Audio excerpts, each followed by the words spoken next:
김영민 TV.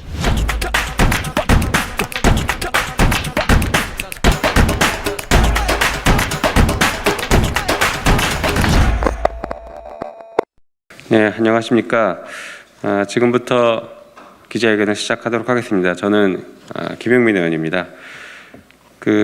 더불어민주당 서울시당 대학생위원회와 함께하는 릴레이 기자회견, 오늘은 환경 분야입니다.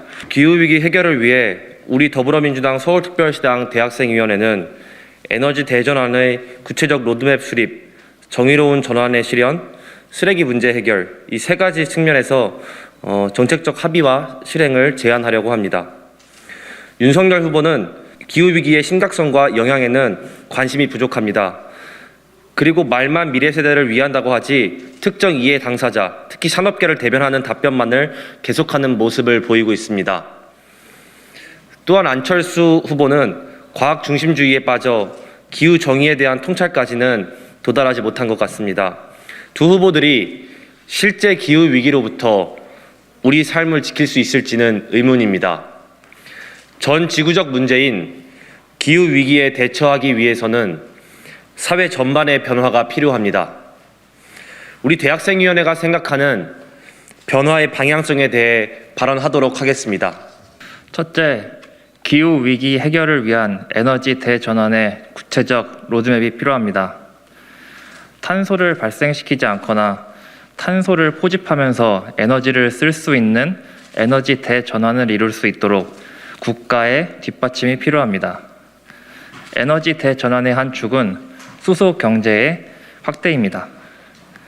장기적으로는 그린 수소에 대해 투자하되 당장 경제성 있는 블루 수소를 병행하여 육성해야 합니다.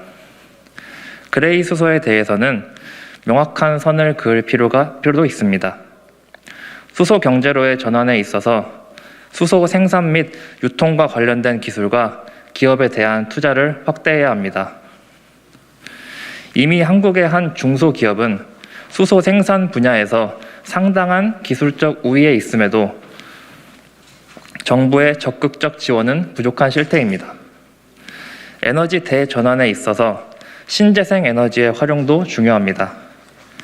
신재생 원료를 통해 수소 에너지도 전기 에너지도 만들어낼 수 있습니다. 특히 쓰레기나 폐 플라스틱에서 뽑아낸 수소 경제라는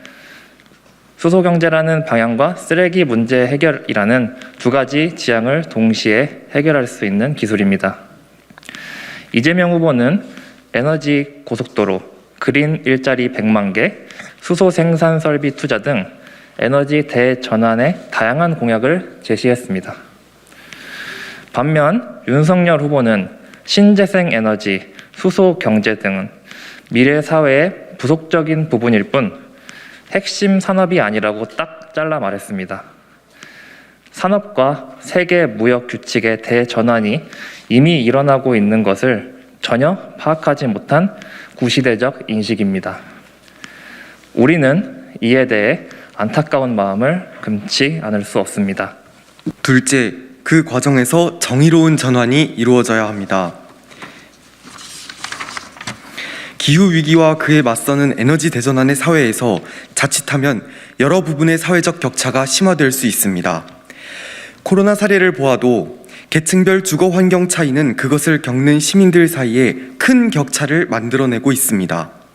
어떤 이는 4평짜리 반지하에서 에어컨도 없이 꼬박 14일을 격리해야 했고, 어떤 이는 70평짜리 호화주택에서 격리 명분으로 휴가를 즐길 수도 있었습니다.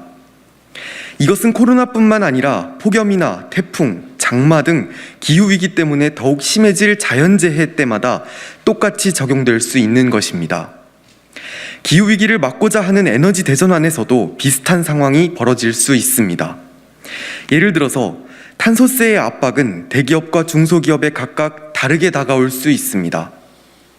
많은 중소기업과 자영업들은 사양산업으로 분류되어 경제생활이 어려워질 수도 있습니다. 개인 단위를 보아도 지방 거주자들은 수소차를 타고 싶어도 충전소가 없어서 탈 수 없을 지경입니다.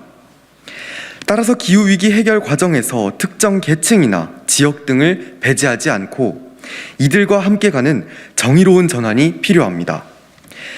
유럽연합은 2027년까지 약 140조 원 규모의 정의로운 전환 기금을 통해 전환에 따른 노동자와 지역사회에 대한 투자를 추진하고 있습니다.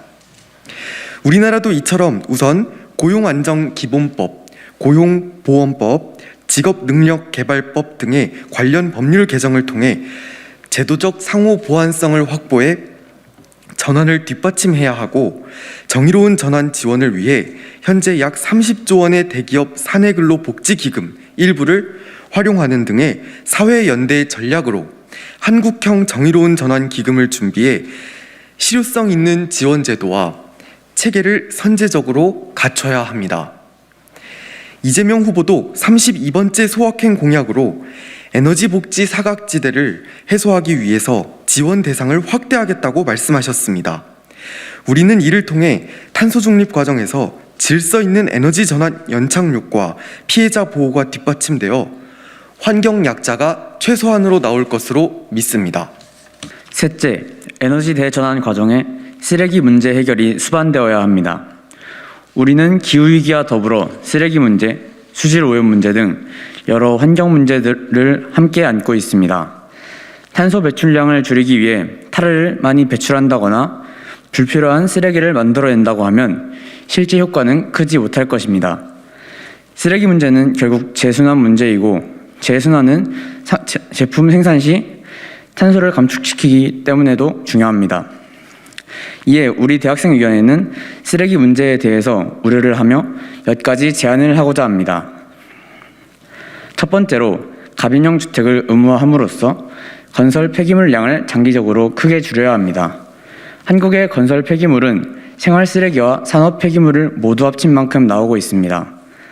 건물 수명이 짧고 재개발, 재건축이 반복되기 때문입니다.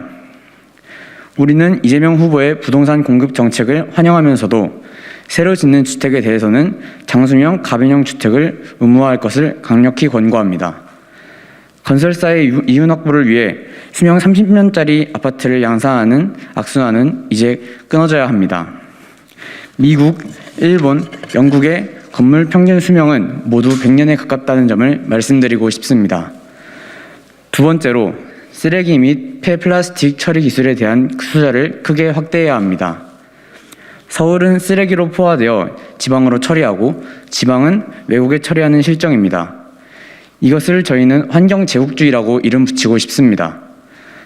이러한 폭력적인 쓰레기 처리의 악순환을 끊기 위해서 쓰레기를 친환경적으로 처리하거나 쓰레기 처리 과정에서 수소 에너지를 생산하는 기술을 강력히 투자해야 합니다. 한국에서는 이미 몇 중소기업이 선보인 바 있습니다. 정부가 나서서 기술 상용화를 지원해야 합니다.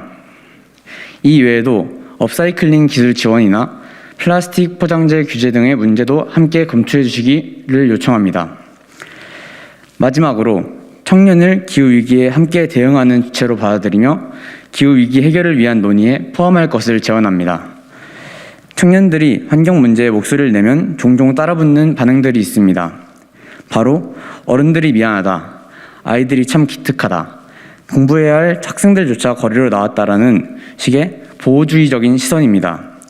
이는 우리를 함께 행동하는 동료 시민으로 대우하지 않고 그저 정책의 대상이자 아웃사이더로 호명하는 표현입니다.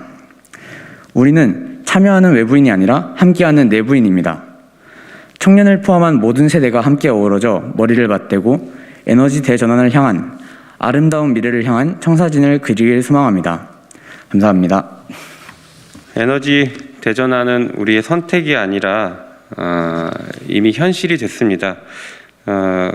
우리의 생존을 위해서, 그리고 미래 세대의 생존을 위해서 에너지 대전환의 위기를 기회로 만드는 것이 반드시 필요하고, 더불어민주당은 그에 앞장서도록 하겠습니다. 이상으로 기자회견을 모두 마치도록 하겠습니다. 감사합니다.